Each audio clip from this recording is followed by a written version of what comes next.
The title of my talk is Islam as American as Apple Pie is going to rile up two groups. The first are the Muslims who would take offense to the idea of Islam being equated to American values. The second are those who have been spending millions of dollars vilifying American Muslims as the other, foreign, not to be trusted, potential terrorists, and therefore need to be deported. You know who they are. So the thing is, these two groups have a lot in common.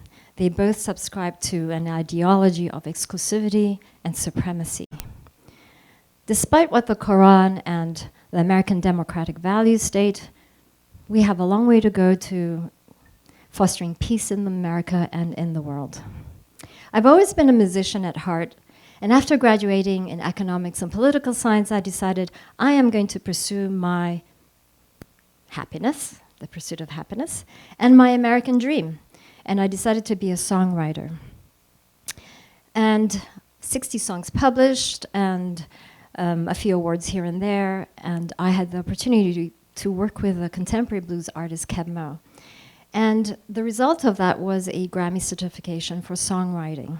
I worked really hard to get to that point, but yet when I received the award, I felt nothing, zero, nada, wala haga. And then I remember asking myself, what is the purpose of this?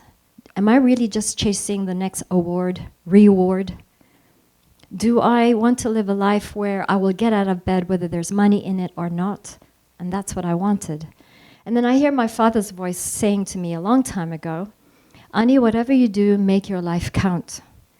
And then 9/11 happened. Like many Muslims, I decided I wanted to relearn Islam for myself. And I made a promise that if I leave Islam as a result of it, so be it. And if I came closer to Islam as a result of it, then so be it. And what I found was an Islam that was really liberating, even unshackling me from my cultural baggage. And I had a pretty pragmatic upbringing. So here's an example of my upbringing. When I was 6, I went to the British school in Germany. And every morning we would be gathered for assembly and we would pray to Jesus. So after several mornings, I had a confession time with my mom. And I said, Mother, what do I do? I've just been praying to Jesus. To which she said, just replace Jesus with Allah and you're good to go. We're all praying to the same God in our own different ways. So that was my upbringing.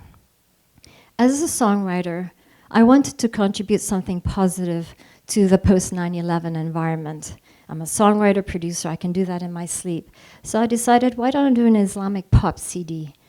So when I came up with this idea of doing an Islamic pop CD, I had a particular woman in mind. In 1981, I was on an internal flight in Illinois. It's a long time ago. And we had a nice short conversation, and as we were about to part ways, she asked me, you seem like a really nice young woman, and what church do you go to? To which I said, and I hesitated, and I said, well, I'm Muslim. And she said, I've never heard of that church before. So I wrote the CD with this old lady from Illinois as a point of reference, and all the Americans like her. I mean, can you imagine an America where knew nothing about Islam and Muslims, and then all of a sudden you have the 9/11, and all you know are Muslims are terrorists. That lack of knowledge in the middle is massive and dangerous. I also wanted to do the CD because I wanted to remind Muslims of the progressive values in the Quran and the contribution of women to Islam, because somehow that was conveniently omitted from our teachings. That sounds familiar to many of you, I'm sure. So I highlighted a woman by the name of Khadija. She was Prophet Muhammad's wife, and of 25 years. She was a rich businesswoman. She hired him to work for her. She fell in love with him, and she proposed to him to marry her. Here were two feminists before the concept of feminism even existed in the West. So here's a sample of a song, just like Khadija.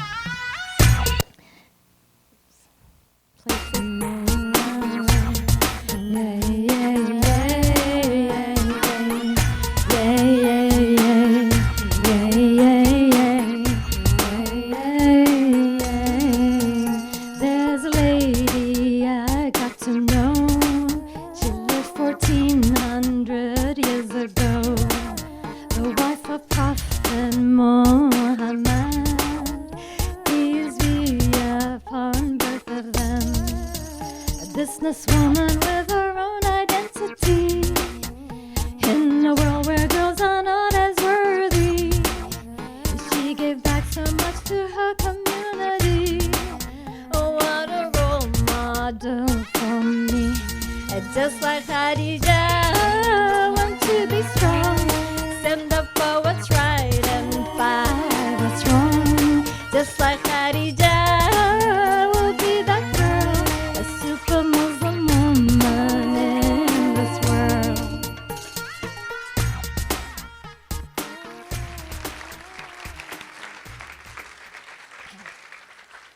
Thank you. With the exception of 2 outlets, none of the Muslim retail stores would sell it. And only one man had the decency to pick up the phone and explain to me why.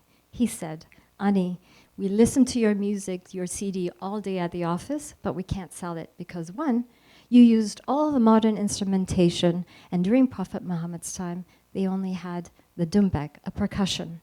2, your female voice is awrat. It's to be covered, clothed." I'm like, wait a minute.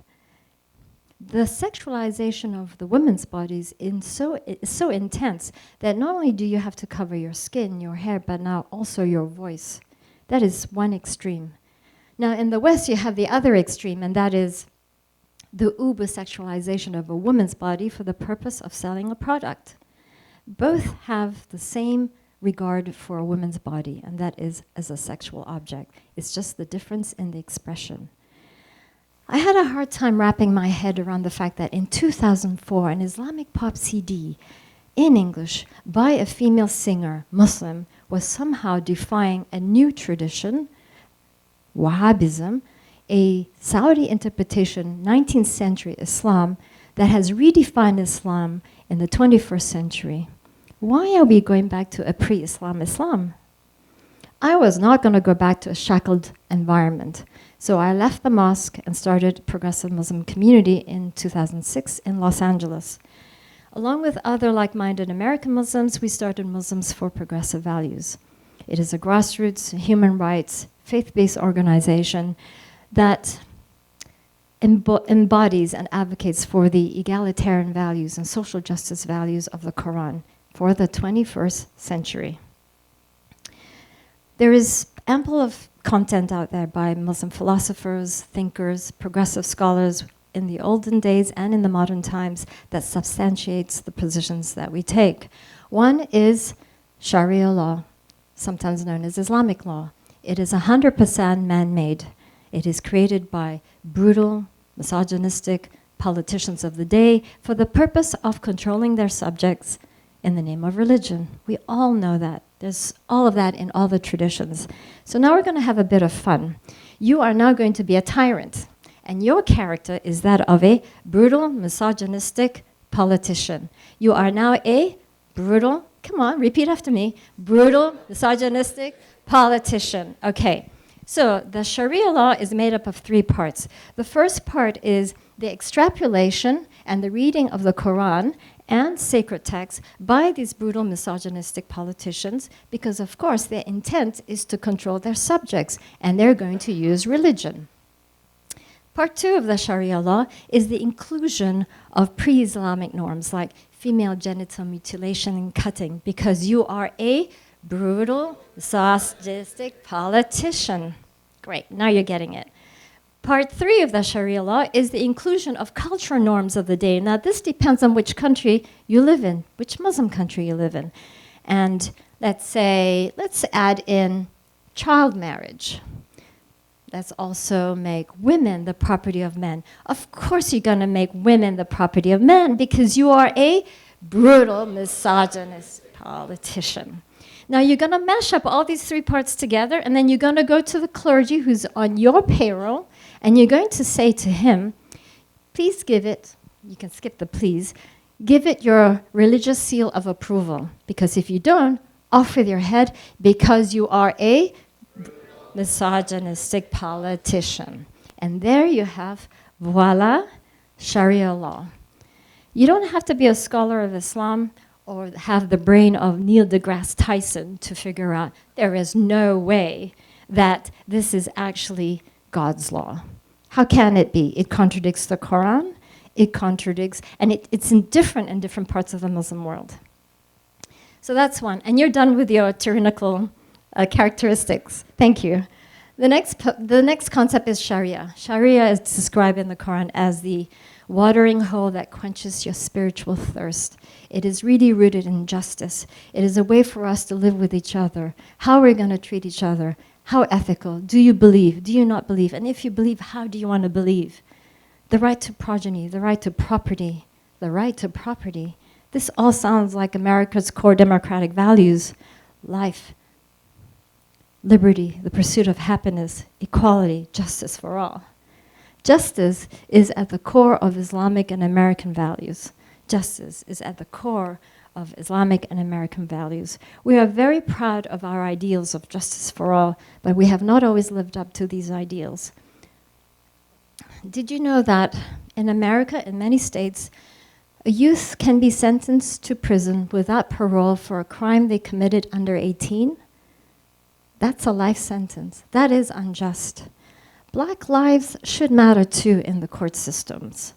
LGBT should have the same rights as straight people.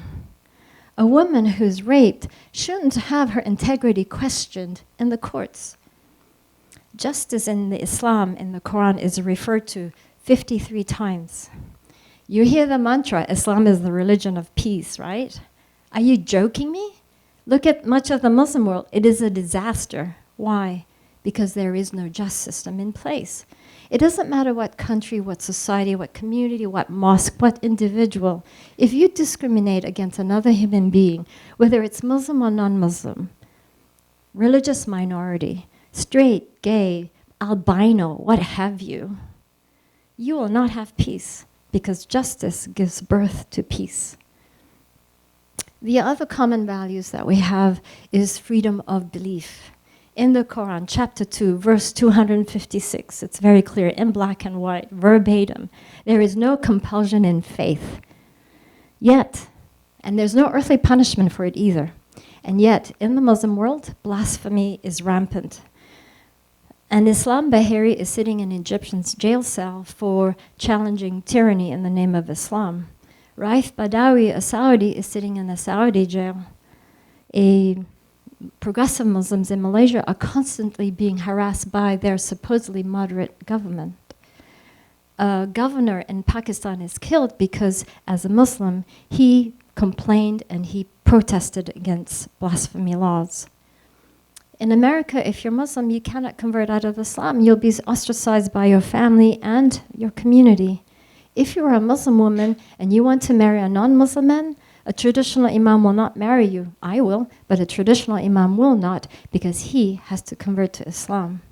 What happened to there's no compulsion in faith? It's not being practiced at all. In America, we have a different set of problems. It comes in a different form. You have politicians who are running for office based on a particular Christian identity. They get into office and then they legislate. They legislate based on their reading, their extrapolation of the Bible. Hang on a second. Doesn't that sound familiar? How's this any different than the Muslim world's Sharia law? We should call it for what it is. It is a creeping Christian Sharia law. And what happened to the separation of religion and state? We've got a long way to fostering peace. As part of the work that I do at Muslims for Progressive Values, I challenge human rights abuses in the name of Islam. And in the process of doing that, I debunk much of the stereotypes that fuels the disdain many non-Muslims have of Islam and all things Muslims.